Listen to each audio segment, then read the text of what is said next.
Bonsoir à tous. Merci Bruno. Euh, je passerai la parole dans quelques instants à Fadi, qui est cardiologue praticien de terrain. Il est en exercice.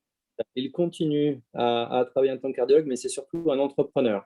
C'est bien entendu le fondateur de Easy Cardio. Et Easy Cardio induit actuellement une transformation profonde dans l'organisation des cabinets de cardiologie de ville et facilite le soin aux soins cardiologiques. C'est l'émergence d'un modèle professionnel différent pour les soignants qui deviennent entrepreneurs. Voilà, merci Olivier. On va revenir sur ton parcours, mais une question qui me tient à cœur puisque je suis soignant de terrain, chirurgien et avec l'âme d'entrepreneur. Fadi, tu te considères aujourd'hui plutôt comme un médecin ou comme un entrepreneur ou les deux? Comment évalues-tu l'interaction entre le domaine de l'entrepreneuriat et la pratique médicale? Quel est le regard de ton entourage, le regard de tes consoeurs, tes confrères, et puis enfin le regard des alumni par rapport à ta double compétence? Merci Olivier. Écoute, je crois qu'on est tous un petit peu entrepreneurs. J'ai regardé en préparant un petit peu quand même cette masterclass ce que ça veut dire d'entreprendre.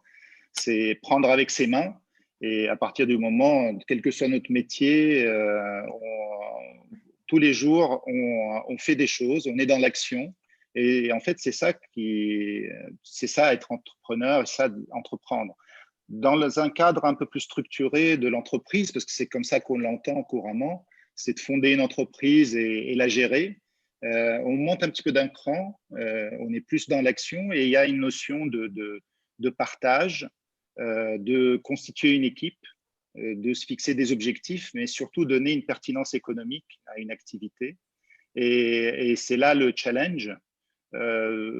Évidemment, dans le monde médical, c'est pas toujours simple parce que, en fait, quand on crée une entreprise, ça devient une personne morale. C'est une véritable procréation. On crée quelque chose qui devient une entité à part et on a une responsabilité. Il faut y consacrer du temps et ça, c'est une clé. Y consacrer des ressources. Et c'est la difficulté quand on est médecin. Tout le monde sait que les médecins travaillent beaucoup. C'est de moins en moins vrai avec la nouvelle génération. Donc, c'est plutôt encourageant pour la suite. Et en tout cas, il faut absolument se fixer un objectif et y consacrer du temps. Et c'est pour ça qu'on n'est pas forcément très nombreux parmi les médecins à créer des entreprises, en tout cas à faire les deux en même temps. Le regard de tes consoeurs et de tes confrères, le regard des alumni aussi par rapport à cette originalité que tu apportes? Je crois que le regard de mes collègues est très important et quand on se lance dans un projet, on a besoin de la reconnaissance de ses pairs à un moment donné et qu'ils adhèrent un peu à la vision qu'on essaie de véhiculer.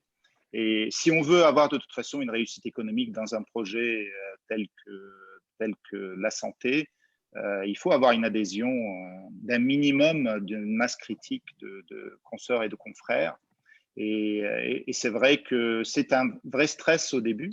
Quand on se lance, on se dit, bon, comment ça va se passer? L'évolution, pour moi, est plutôt favorable. On parlera peut-être du contexte sanitaire actuel qui a certainement été un vrai catalyseur. Et les alumni, c'est un peu plus simple parce que dans le milieu d'une business school, fonder une entreprise, c'est assez banal. Et peut-être qu'il y en a certains qui regardent, disent tiens, un médecin qui se lance dans l'entrepreneuriat, c'est un peu bizarre, mais c'est pas tellement vrai. Donc on est noyé dans la masse, et tant mieux. Et on revient à des choses concrètes, plus terre à terre et normales. Voilà, il faut savoir sortir de sa facilité. Fadi, on va aller droit à l'essentiel. Où est-ce que tu travailles actuellement? Où est-ce que tu en es sur le plan de développement de ton projet? Et puis, tu vas nous faire rapidement une petite mise au point sur les dernières nouvelles de Easy Cardio. Par la suite, Bruno nous présentera le programme de ce qui va suivre, qui va constituer l'essentiel. Où travailles-tu et où en es-tu actuellement? On va peut-être parler un petit peu d'EasyCardio ou plus tard. Est-ce que tu préfères que j'introduise un peu ce qu'on fait chez EasyCardio ou tu as prévu qu'on en parle plus tard? EasyCardio, les dernières nouvelles. Voilà, et puis de Bah, fil en aiguille, tu vas nous dire où tu travailles finalement. En tout cas, aujourd'hui, je fais un tiers dans mon activité. Un tiers de soignants, de cardiologues où je consulte dans nos centres de consultation avec une organisation un peu nouvelle, on en parlera un petit peu plus loin. Un tiers de management en tant qu'entrepreneur des structures et du projet, et un tiers de recherche et développement parce que j'y tiens et ça fait partie de l'ADN de notre projet de faire évoluer les choses et d'innover en tout cas. Et dans la santé, si on veut que les innovations percent, il faut les évaluer, il faut s'entourer d'un environnement de recherche digne de ce nom et ça fait partie des clés et des piliers de notre projet. Très bien Bruno, à toi de nous présenter les grandes parties de cet entretien. Merci Olivier. Voilà, juste pour vous donner un petit peu l'environnement dans lequel on va évoluer. Donc 3 parties pour cette masterclass. Premièrement, donc le parcours de Fadi, donc que tu vas pouvoir nous présenter dans quelques minutes. Après, je voudrais même dire ton double ou voire multiple parcours. Dans un deuxième temps, on reviendra sur justement cette notion de création d'entreprise, EasyCardio. Tu nous as parlé d'une autre aussi structure qui était liée à EasyCardio, de votre actualité et des perspectives aussi de ces entreprises. Et puis, comme tu l'évoquais, dans un troisième temps, ce que je vous propose, c'est qu'on revienne sur l'actualité, un petit peu voir en quoi le contexte qu'on vit depuis plusieurs mois maintenant impacte l'activité d'EasyCardio, comment EasyCardio s'adapte à ce contexte.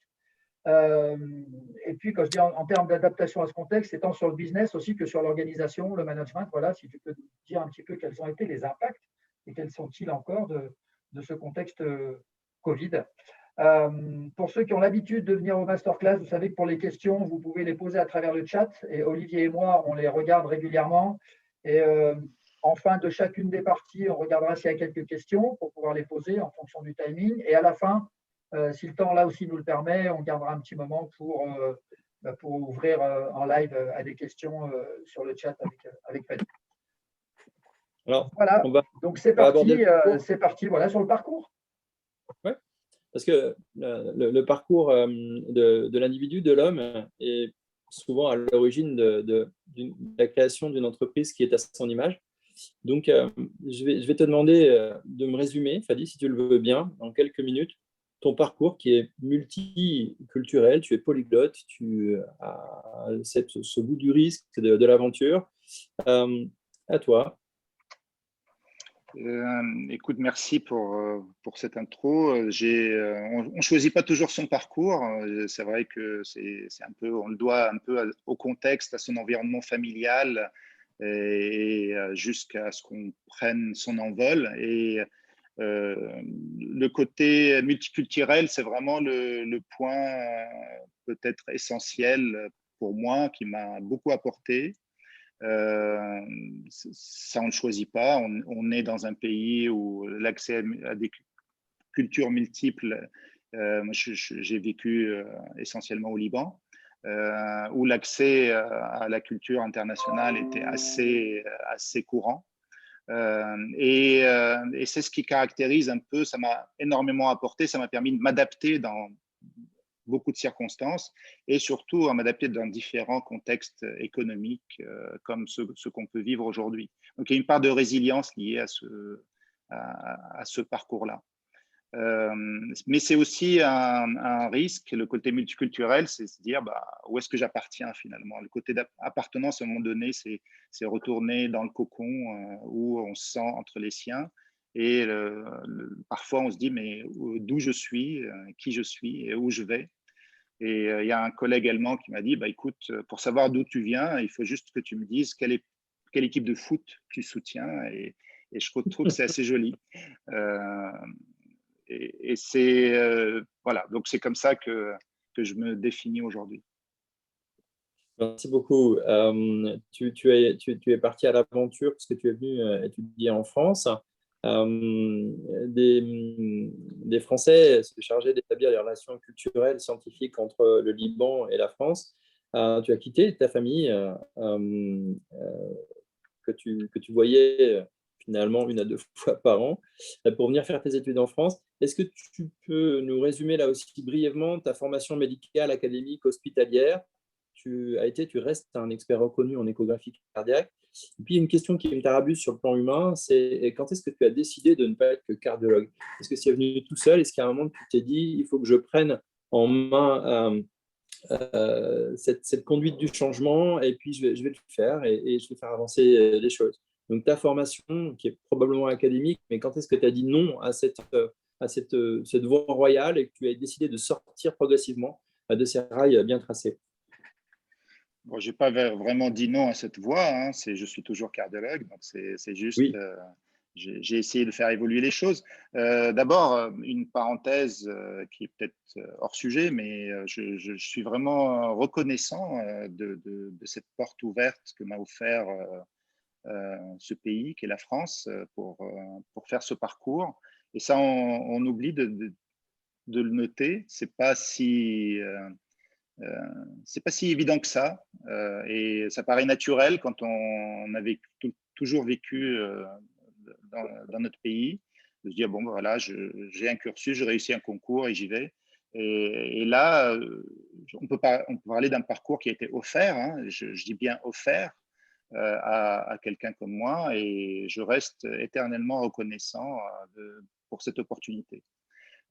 Après, la suite, une fois qu'on nous a ouvert la porte, il y a beaucoup de choses qui dépendent de nous, de l'envie de travailler, de l'envie d'avancer, l'envie de faire et de relever des challenges. Il y a des hasards de rencontres qui font changer les cursus. Et moi, en tout cas, je voulais être chercheur. Et en définitive, aujourd'hui, je suis entrepreneur. Les deux ne sont pas incompatibles et les deux se complètent. Parce que l'un offre l'expertise, l'autre lui donne une pertinence économique. Et c'est un peu cette synthèse qui constitue la richesse aussi de notre projet aujourd'hui. Mais je ne suis plus tout seul, c'est ça qui est intéressant. C'est une vraie équipe derrière. Et à toi, Bruno, c'est à toi. C'est à toi qui va rapprocher à nouveau Merci Fadi Fadi de l'EMLI. merci Fadi pour ce partage. Alors, tu disais chercheur, entrepreneur, du coup. Et c'est quoi les raisons finalement, du coup, alors peut-être c'est la casquette entrepreneur, je ne sais pas, mais qui t'ont poussé finalement à venir te former à l'EM Lyon, et puis pour quel parcours, du coup, aussi à l'EM? Ça, je ne me l'explique toujours pas. Pourquoi je suis allé à l'EM. En tout cas, il y a eu à un moment donné une envie presque instinctuelle, un besoin d'aller vers des formations autres et de sortir un peu de mon cercle pour avoir des cartouches supplémentaires pour mon parcours professionnel. Et ça a été contre tous les courants dans lesquels je vivais à l'époque, puisque j'étais encore universitaire quand je me suis inscrit à l'EM. Et je me souviens d'en avoir parlé avec mon chef de service en disant bah là, il faut que je libère quelques jours pour une formation. Et il me dit quelle formation? Je lui dis un MBA. Il me dit mais ça sert à rien ce truc.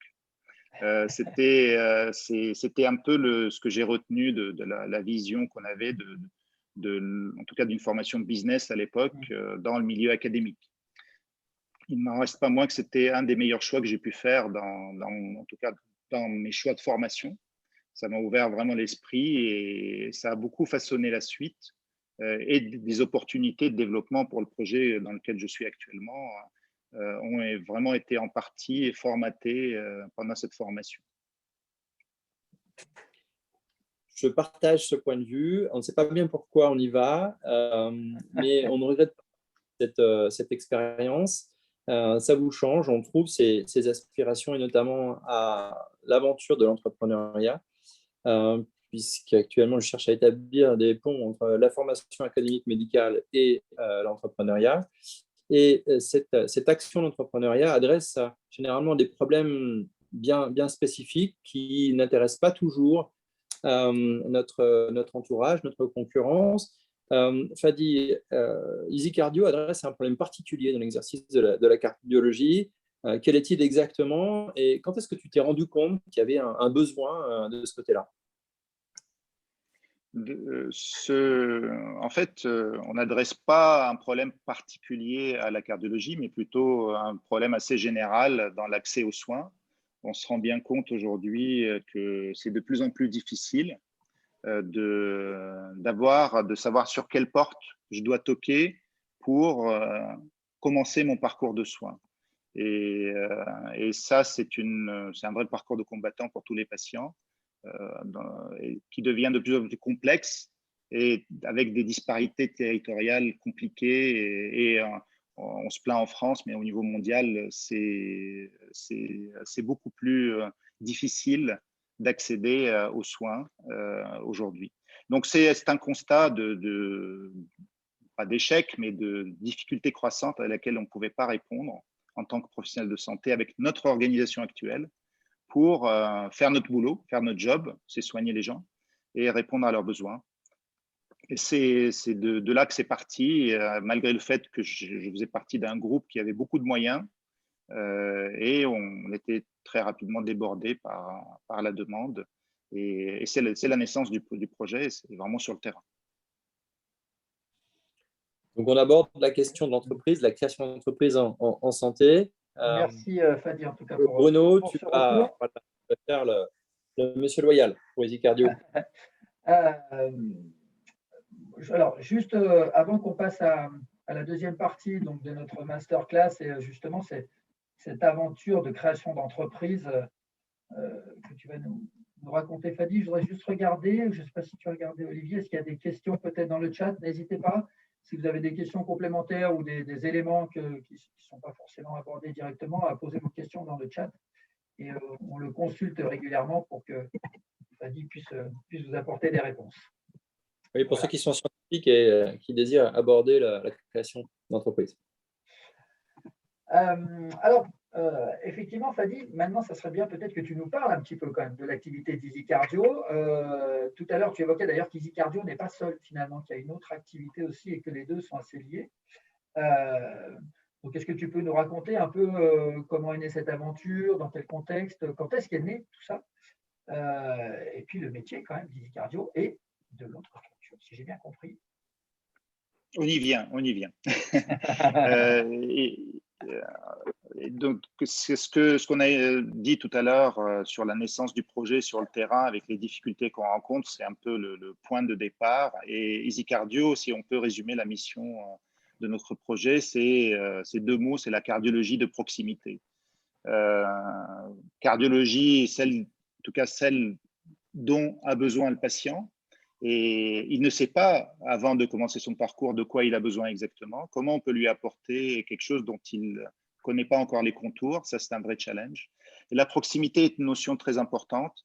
Proximité géographique, plus les soins sont éloignés, plus c'est complexe d'y accéder, mais aussi la proximité en termes d'humanité, en termes de chaleur humaine, en termes d'empathie, qui est une clé de la réussite des soins. Et on a tendance, quand on est débordé, à l'oublier. Et les patients le perçoivent de plus en plus. Et comme tu l'as dit, donc Bruno, il y a deux piliers dans le projet.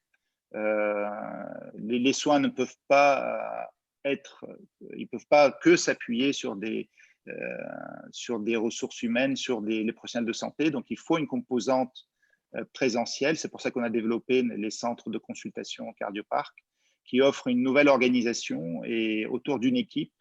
Et la clé, vraiment, l'ADN de ces centres, c'est de travailler avec d'autres professionnels de santé. Il n'y a pas que des cardiologues dans nos centres, il y a des infirmiers, des techniciens.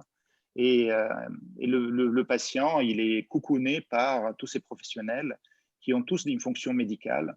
Et ça, on n'a pas inventé la poudre, ça existe dans d'autres pays. On lui a juste donné une dimension qui n'existait pas en France, donc il y a une forte délégation des tâches. Et les patients plébiscitent parce qu'il y a vraiment un entourage humain et une empathie assez présente en permanence. L'objectif, c'était pas uniquement coucouner les patients, mais d'offrir des délais de consultation plus courts. C'est un des problèmes de l'accès et d'offrir cet accès à la cardiologie dans des zones où il n'y avait pas d'offre cardiologique. Donc, on se positionne géographiquement dans des territoires en manque, où les délais sont généralement entre 9 et 12 mois pour voir un cardiologue, ce qui est quand même assez important.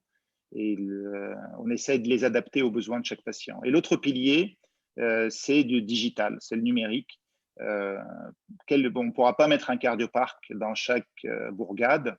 Il faut élargir le rayon d'action de chaque centre et chaque professionnel. Et les outils numériques sont quand même un levier intéressant pour apporter cette proximité d'une manière digitale, tout au moins, là où il n'y a pas d'accès à des professionnels de santé. Donc, c'est la combinaison des deux, cette approche hybride, qui est pour moi la clé de l'avancement et de l'amélioration de l'organisation dans l'avenir. Et on développe les deux dans notre projet, les centres et les outils digitaux adaptés au fonctionnement de ces centres. Ok, merci de ces précisions, Fadi. Et justement, est-ce que tu peux nous expliquer un petit peu plus avant le business model du coup de cette articulation d'à la fois Easy Cardio et les parcs cardioparcs? Les centres cardioparcs sont des centres de consultation classiques.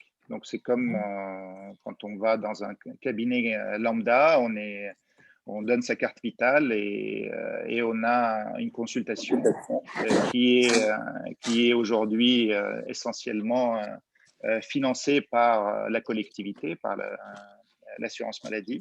Donc ça, c'est le modèle économique classique des cardioparcs. C'est un modèle de financement à l'acte qui est aujourd'hui à bout de souffle et qui est basé sur je fais une consultation, je touche une rémunération, je fais un acte, je touche une rémunération. Donc, ce qui fait que la coordination entre ces différents actes en souffre beaucoup. Ça devra évoluer si on veut améliorer l'accès aux soins. Donc, le modèle économique dont on parle aujourd'hui, il ne sera peut-être pas vrai dans quelques années. En tout cas, la réalité, c'est qu'il n'est pas adapté aujourd'hui aux besoins de santé. Celui d'Easy Cardio, qui est un outil numérique, c'est du mode SaaS, c'est de l'abonnement. Et la vraie question pour ces outils, c'est qui paye l'abonnement. En santé, en France en tout cas, on n'a pas l'habitude de payer pour ce type de service d'outils. Et ce qui fait que le modèle économique est complexe aujourd'hui pour ce type d'activité. Et nous, ce qui nous permet de continuer, c'est qu'on a mixé les deux, ce qui nous permet de gérer notre business model d'une manière mixte, un peu évolutive, mais il ne reste pas moins que survivre en tant que société de la santé digitale en France n'est pas simple. Ce n'est pas simple par rapport à ce que tu évoquais aussi, la difficulté finalement de trouver ce business model, en particulier dans la santé numérique, et que c'est un business model qui est en perpétuelle finalement création, évolution. C'est ça, c'est que il faut se dire que ce modèle, même si on l'aborde d'une manière très précise et profonde aujourd'hui, il va être balayé par l'évolution dans les mois et les années à venir, parce qu'on a besoin de s'adapter à l'évolution et aux besoins de la santé. Et alors que notre modèle aujourd'hui, il est calqué sur ce qu'on connaissait il y a 30 ans en termes de besoins, qui était de la médecine curative, la médecine essentiellement hospitalière. Et aujourd'hui, la prévention doit occuper de plus en plus de place, le suivi, et les patients, ils viennent maintenant pour rester en bonne santé, pas pour se soigner. Et ça, c'est quelque chose sur lequel on n'a pas forcément été formé, et la façon de financer les soins n'est pas adaptée d'une manière claire à ça.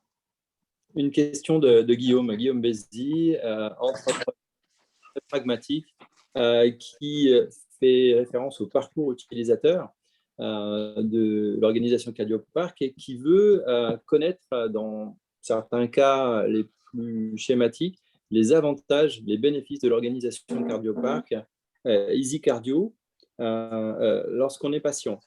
Par exemple, je suis adressé par mon médecin traitant pour avoir un avis cardiologique en préopératoire. Tiens, ça me concerne aussi. Qu'est-ce que va apporter l'organisation Easy Cardio via Cardioparc aux patients? La première chose, c'est les délais de consultation. On est fin 2020, on était à une moyenne de moins de 10 jours de délai de consultation entre la demande et la réalisation des actes ou des échanges. Pour une moyenne nationale qui, en 2019, était à plus de 60 jours pour la cardiologie et qui, dès qu'on sort des milieux citadins, elle dépasse les 6 mois. Donc, ce qui devient problématique en termes de… On ne peut pas plus parler de qualité quand on a des délais aussi longs.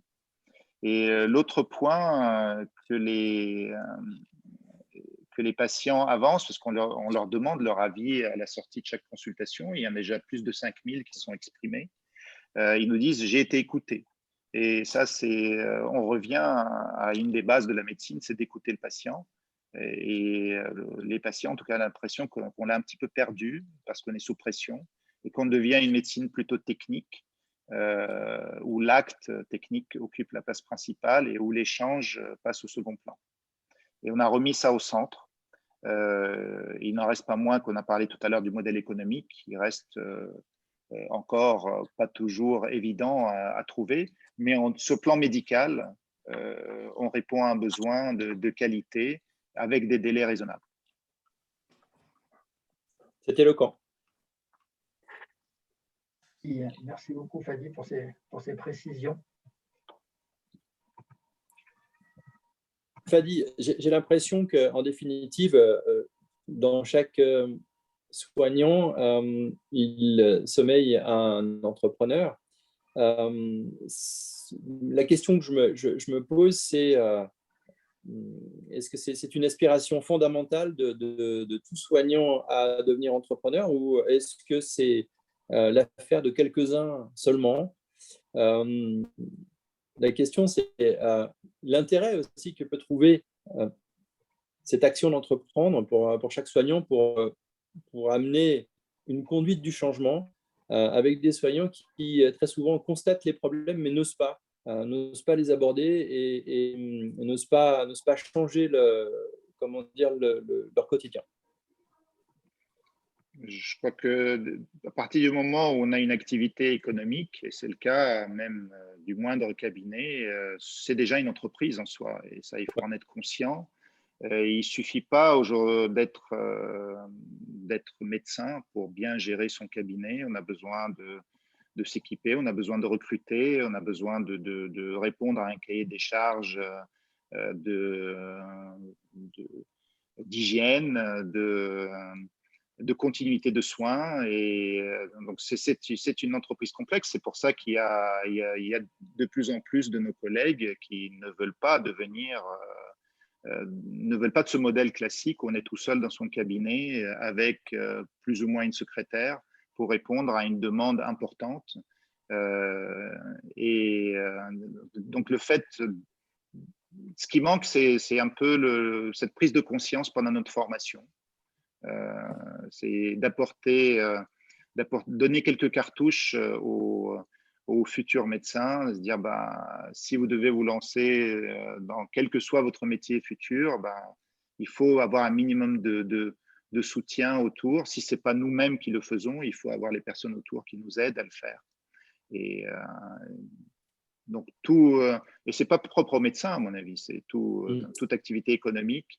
Il y a une part de gestion d'entreprise, et si on ne la fait pas correctement, on ne répond pas forcément d'une manière efficiente à la demande. Et en médecine, c'est assez criant. Oui, aucune formation en management, effectivement, une formation en économie de la santé, mais qui reste assez sommaire. Donc, dans ces conditions, on se sent démuni, absolument. Alors, justement, Fadi, là, par rapport à ce que tu viens de dire, donc tu nous disais qu'effectivement, l'entrepreneuriat, c'est complexe, l'entreprise elle-même est complexe. La notion de solitude aussi dans le cabinet, donc le choix de créer ces activités. Et, ça serait quoi pour toi les conseils finalement que tu donnerais à un praticien qui a un esprit entrepreneurial en termes de formation, de création d'entreprise, peut-être d'organisation, ou pour rencontrer et trouver ses futurs collaborateurs?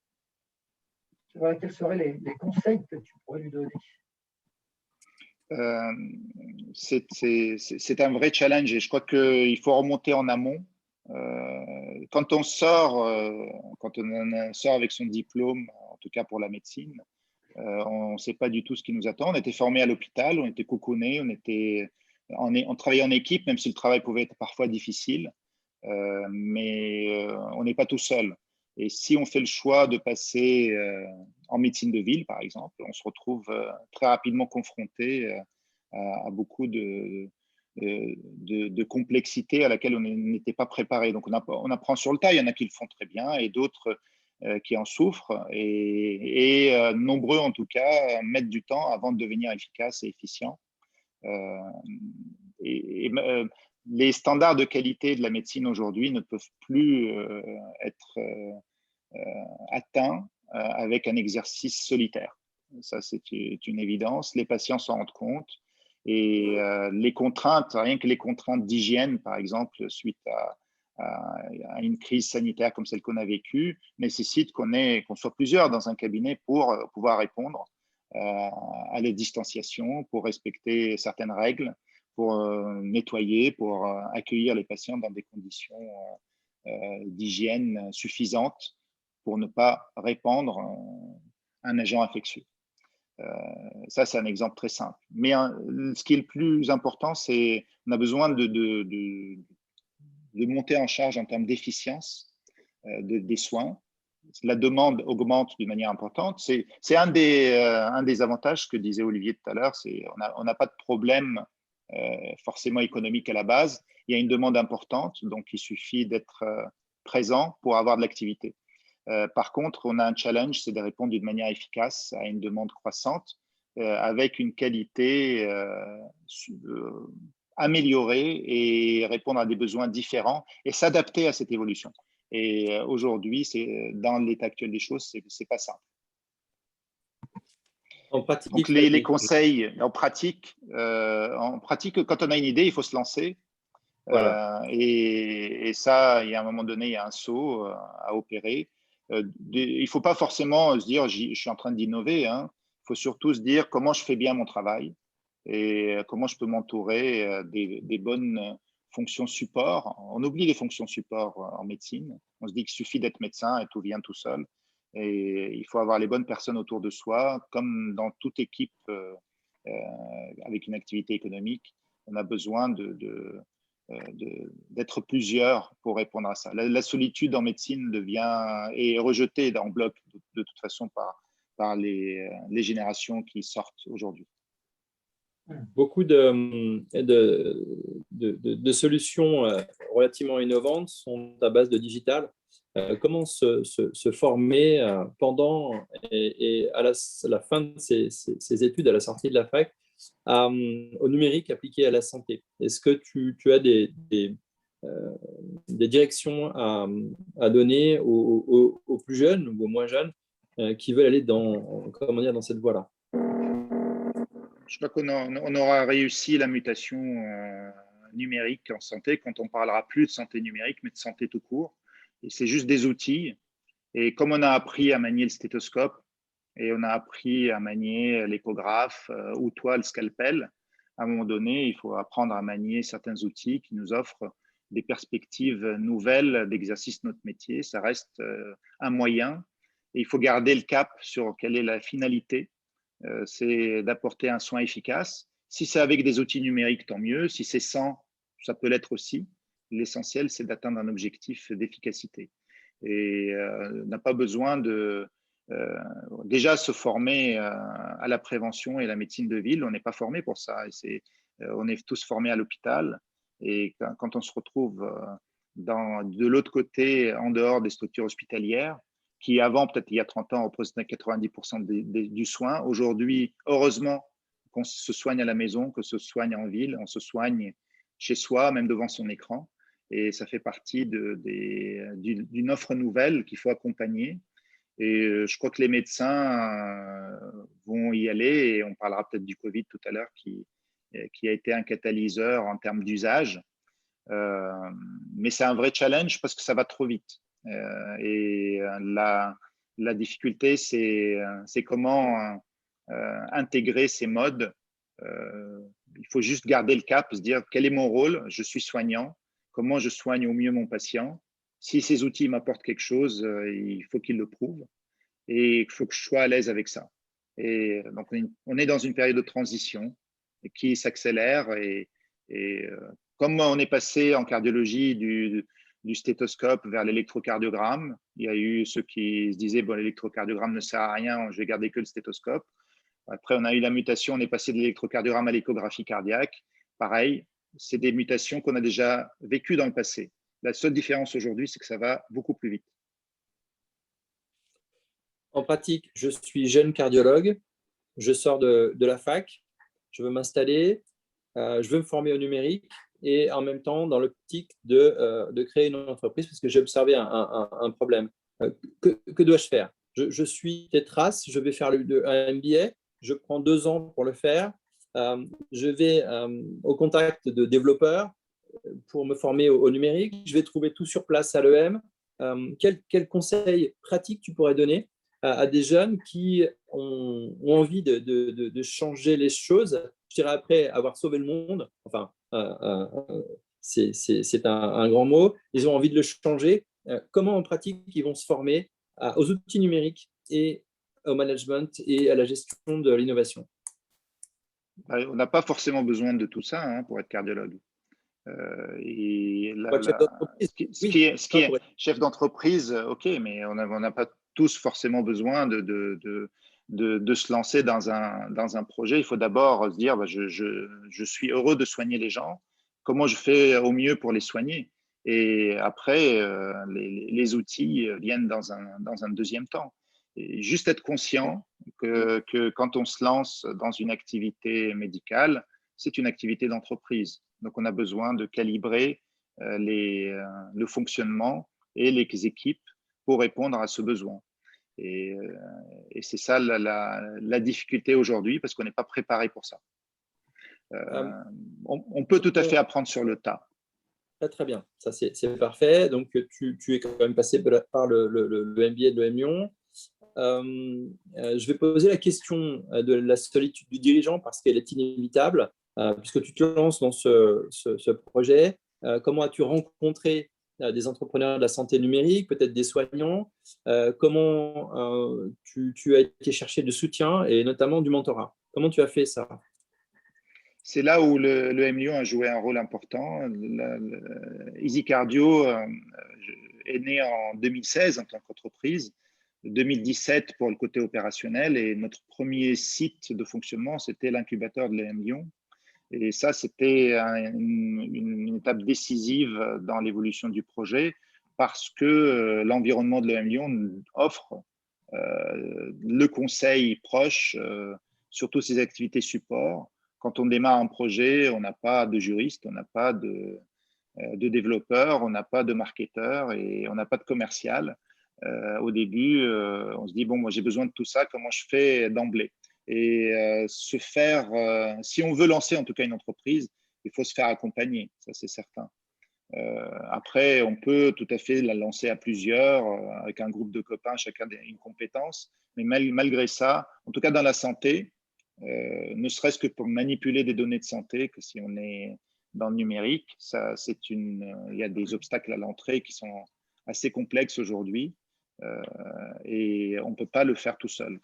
Donc, viser des accompagnements, des incubateurs peut être un moyen d'avancer dans son propre projet. Et ça, c'est pas… Oui. Donc, pour obtenir l'accès, pas toujours facile de venir avec un projet de l'extérieur pour rentrer, même si c'est faisable. Et le fait d'avoir fait la formation à l'EM, ça m'a effectivement ouvert les portes pour avancer. Les premiers pas d'Easy Cardio, je les dois vraiment à cet environnement de l'incubateur. Bruno, tu as encore des questions, Merci, je crois. Merci, Fadi. Oui.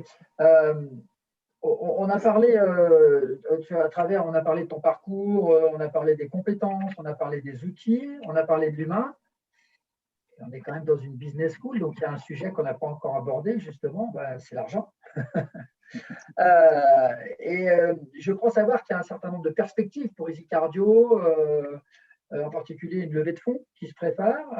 Est-ce que tu peux nous en dire un petit peu plus par rapport à ça et au développement aussi du coup d'Easy Cardio et l'intervention, je ne sais pas, mais peut-être de fonds d'investissement ou d'autres. Voilà, comment est-ce qu'on construit tout cet environnement financier finalement et comment il se développe aujourd'hui pour Easy Cardio et les cardioparcs?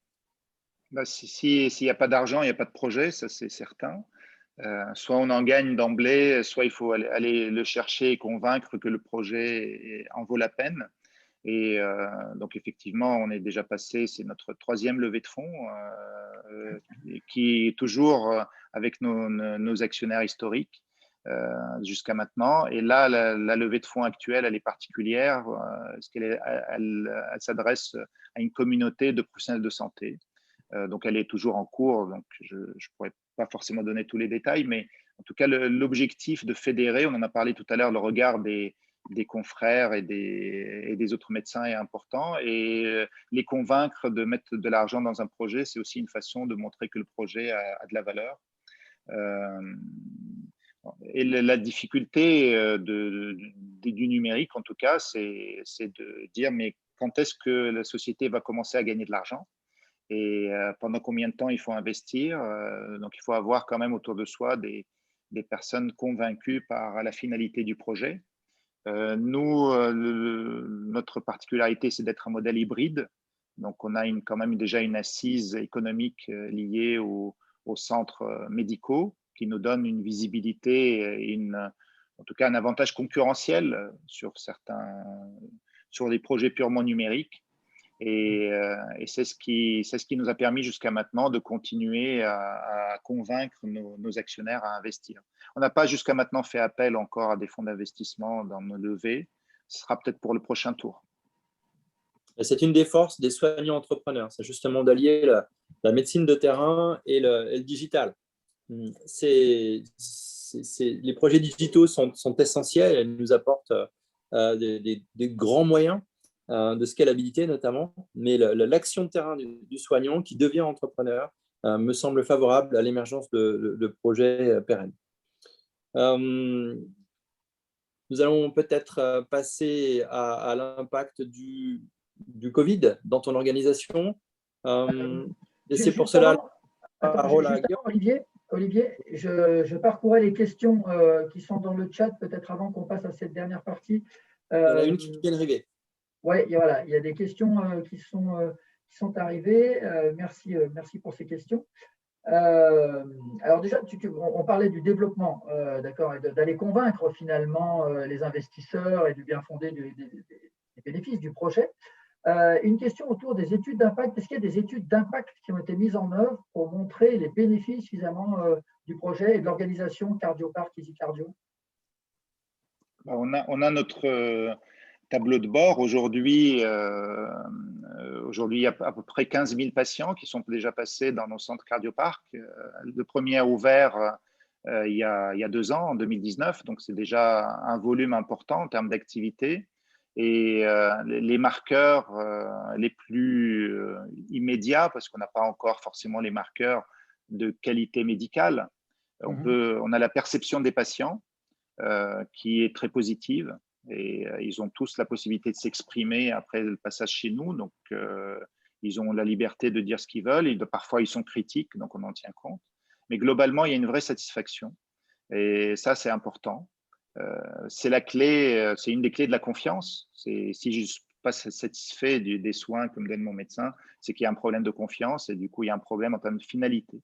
L'autre point, c'était en termes de délai d'accès aux soins et dans des zones où donc on a un vrai comparatif par rapport à ce qu'il y avait avant qu'on arrive, par rapport à nos métriques quand on a démarré l'activité.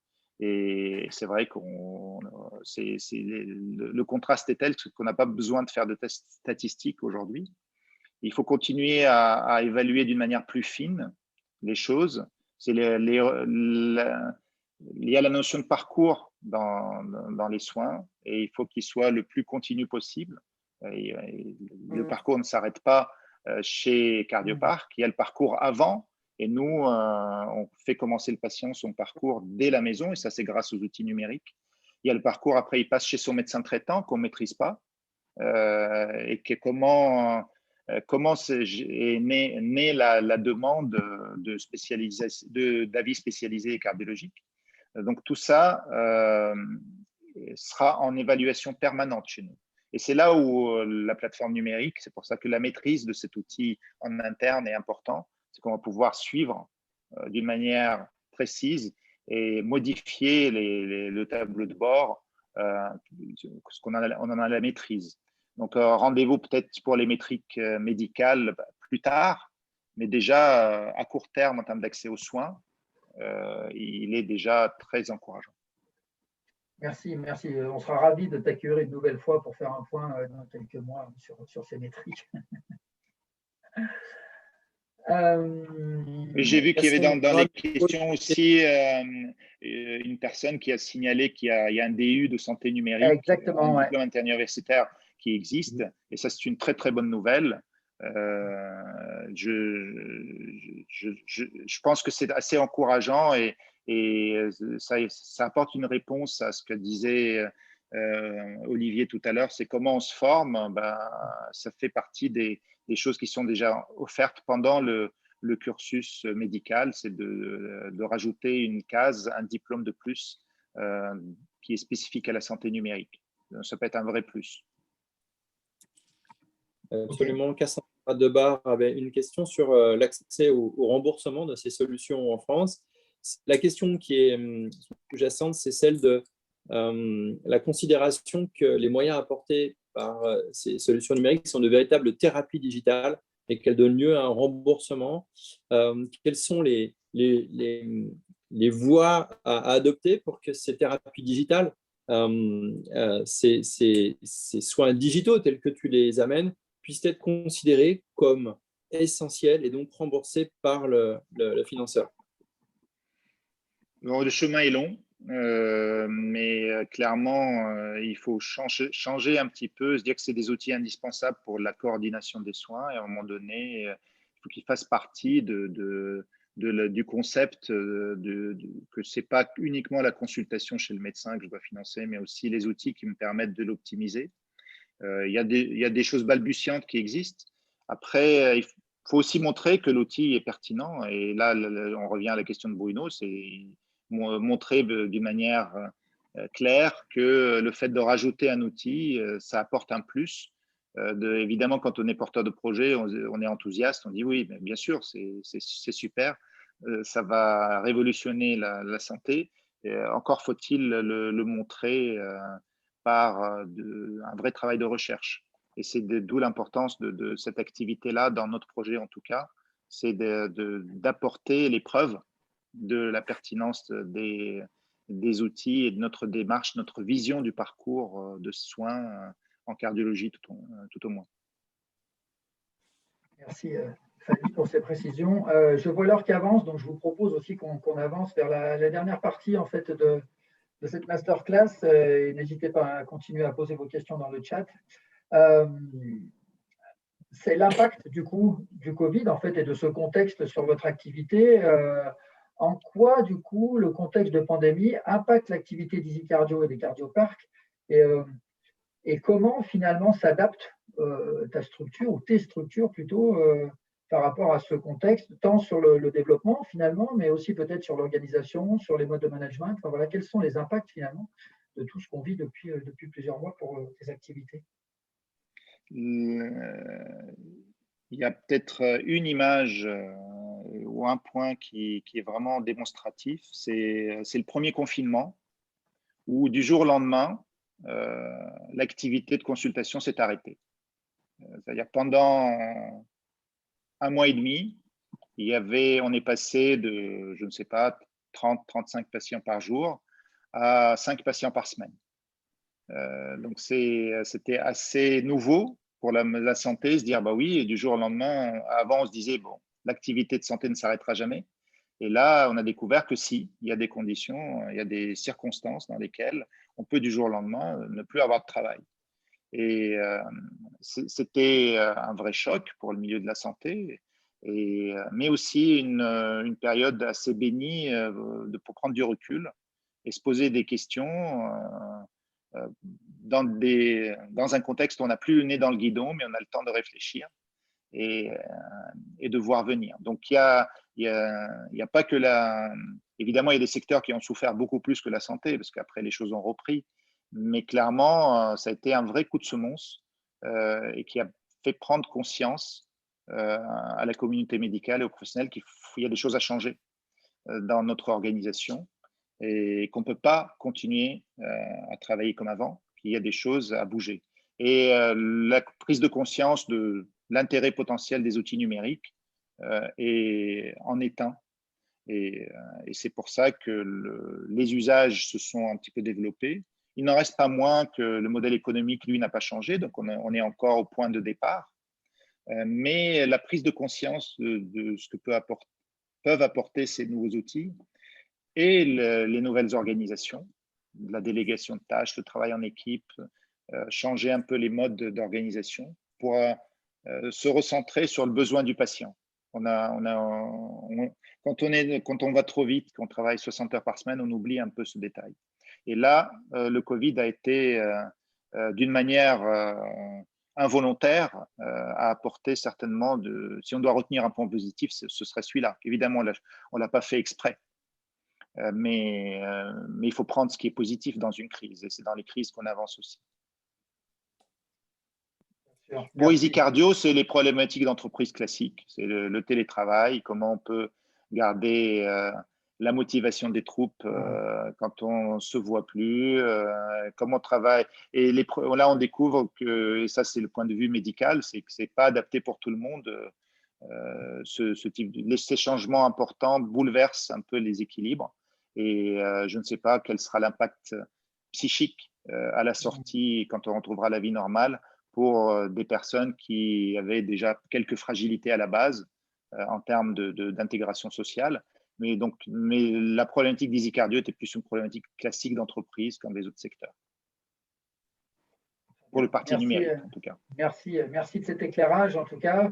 Une question importante quand même dans l'environnement dans lequel on fait cette masterclass aujourd'hui. Et pour terminer, comment est-ce que le réseau de l'EM Lyon aujourd'hui peut vous aider dans votre développement, premièrement, et puis dans l'autre sens, est-ce qu'aujourd'hui chez EasyCardio, il y a des opportunités de stage ou des recrutements à venir, où est-ce que vous en êtes par rapport à tout ça? Alors, évidemment, le EM Lyon est un vivier pour certaines activités dont on a besoin. Jusqu'à maintenant, j'ai eu… Alors, ça, c'est une petite anecdote. Mon premier stagiaire, quand j'étais à l'incubateur de l'EM Lyon, il venait de l'EM de Grenoble, parce qu'aucun stagiaire de l'EM Lyon n'a voulu venir travailler avec nous.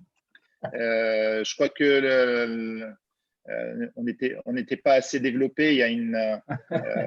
On a été regardé un petit peu comme un petit projet et un peu snobé par les étudiants de l'EM Lyon quand même. Ça, c'est pour la petite histoire. Mais clairement, il y a quand même des compétences importantes en termes de finances. On a beaucoup profité, par contre, de certaines activités organisées par l'incubateur, notamment en termes de finances, qui nous a permis de monter nos premiers business plans et ça, c'était quand même assez intéressant et ça faisait partie du cursus de certains étudiants de l'EM Lyon de venir participer. Et là, il y a certains profs qui nous ont beaucoup aidés en intégrant nos projets dans leurs activités pratiques. Est-ce que l'EM peut nous apporter? Nous avons déjà beaucoup apporté, hein, pour moi à titre personnel et pour le projet en le soutenant à des périodes de démarrage. Et maintenant, on commence à être un vrai projet, donc je pense qu'on sera aussi attractif pour des vrais postes et ça va, on va pas tarder à en profiter, j'espère. Super. En tout cas, je confirme qu'il y a un désir de l'incubateur de l'EM d'attirer à lui les projets de santé, les projets de santé numérique, et a fortiori des projets qui incluent des soignants de terrain dans le board des fondateurs, de telle manière à pouvoir rapprocher ces deux mondes qui parfois sont éloignés, celui de la santé praticienne et celui de l'entrepreneuriat. On arrive, merci en tout cas Fadi, merci Olivier, on arrive au bout de cette masterclass. Je regarde rapidement s'il y a d'autres questions par rapport à celles qu'on a posées. Moi, j'en vois pas d'autres. Je ne sais pas si Olivier, j'en ai raté peut-être pas. Non, ça a l'air bon. Pas d'autres questions. On a fait le tour. Très bien.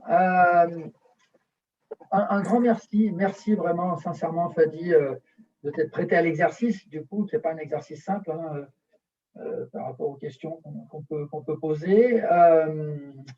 Avant de laisser tout le monde partir, je voudrais juste, comme prévu et comme promis, vous parler de la prochaine masterclass qui aura lieu le jeudi 1er juillet, qui sera la dernière, qui sera le dernier rendez-vous avant l'été, et on parlera innovation et intrapreneurship au sein d'un groupe pharmaceutique. Et la personne qui sera là, c'est Michel Atlan, qui est directeur d'innovation de la plateforme Nouvelles Technologies chez Sanofi Pasteur.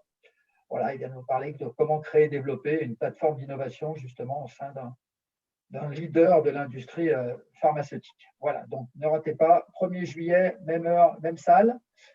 Merci à toutes et tous de votre participation, de vos questions. Un grand merci encore à Fadi. Merci beaucoup pour le temps à toute l'équipe. Et j'espère, malgré tout, si je dois revenir, que ce soit en présentiel la prochaine fois, c'est beaucoup plus simple.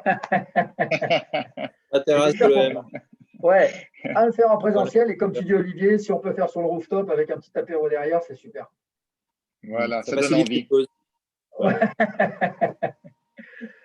Un grand merci à tous. Merci Olivier pour cette co-animation. Merci à Emeline, à Cassandra, Guillaume, tout le club santé qui nous aide aussi tout le temps. Voilà. Encore merci Fadi et très belle soirée à toutes et tous. Bonsoir à tous. À bientôt. Bonsoir. Merci beaucoup.